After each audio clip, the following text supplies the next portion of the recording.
देवेंद्र फडणवीस बोलतायत, थेट जाऊया। अर्थमंत्री आणि राज्याचे उपमुख्यमंत्री श्री अजित पवार यांचं मनापासून अभिनंदन करेन की एक अतिशय चांगला अर्थसंकल्प त्यांनी सादर केला।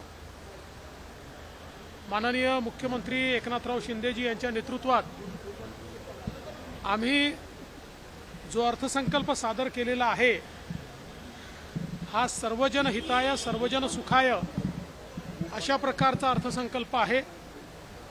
विशेषतः शेतकऱ्यांना मोफत वीज देण्याचा जो निर्णय घेतलेला आहे हा ऐतिहासिक निर्णय आहे आणि हा निर्णय घेत असताना पहिल्यांदा त्याची पूर्वतयारी आम्ही केली।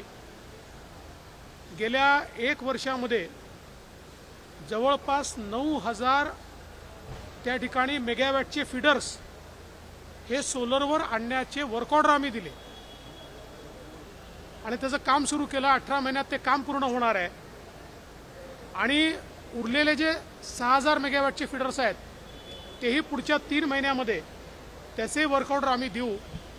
त्याचा परिणाम असा आहे की आज जी वीज सरकारला 7 रुपयाला पडते आणि शेतकऱ्याला 1 रुपये 25 पैशाला द्यावी लागते, ती वीज सरकारलाच 2 रुपये 81 पैशापासून 3 रुपये 5 पैशापर्यंत मिळेल। त्यामुळे पुढच्या 4 वर्षामध्ये आज जेवढी सबसिडी लागते तेवढ्याच सबसिडीमध्ये आम्ही शेतकऱ्याला मोफत वीज देऊ शकू। ॲडिशनल भार येणार नाही, फक्त 2-2.5 वर्ष हा ॲडिशनल भार आमच्यावर थोड्या प्रमाणात येणार आहे। यासोबत शेतकऱ्यांना आम्ही जे कबूल केलं होतं की कापसाचे आणि सोयाबीनचे जे भाव कमी झाले त्यामुळे जे नुकसान झालं होतं त्या संदर्भात या 4500 कोटी रुपये हे शेतकऱ्यांना भावांतराच्या अंतर्गत देण्याचा निर्णय आम्ही या ठिकाणी केलेला आहे। अनेक गोष्टी शेतकऱ्यांकरता आज आपण केलेल्या आहेत। त्यासोबत विशेषतः महिलांकरता लाडकी बहीण योजना या अंतर्गत 1500 रुपये महिना आमच्या भगिनींना आत्मनिर्भर करण्याकरता त्या ठिकाणी राज्य सरकारच्या वतीनं देण्यात येणार आहे। आमच्या मुलींना उच्च शिक्षण पूर्णपणे मोफत देण्याचा निर्णय हा देखील आज राज्य सरकारने घेतलेला आहे। यापूर्वीच महिलांना एसटीची सवलत आम्ही दिलेली आहे।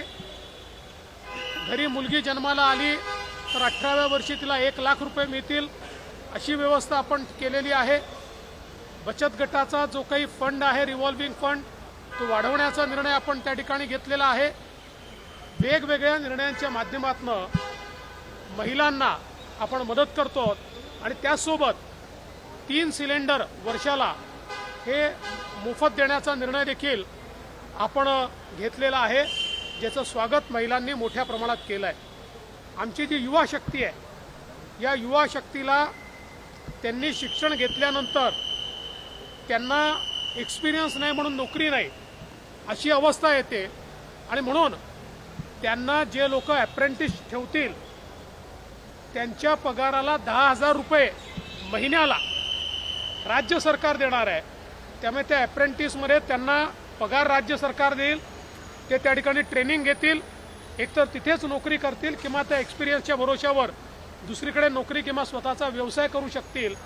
अशा प्रकारचा युवांना 10 लाख युवांकरता ही व्यवस्था राज्य सरकारने आज या ठिकाणी केलेली आहे। त्यामुळे सर्व जे घटक आहेत, युवा असतील, महिला असतील, शेतकरी असतील,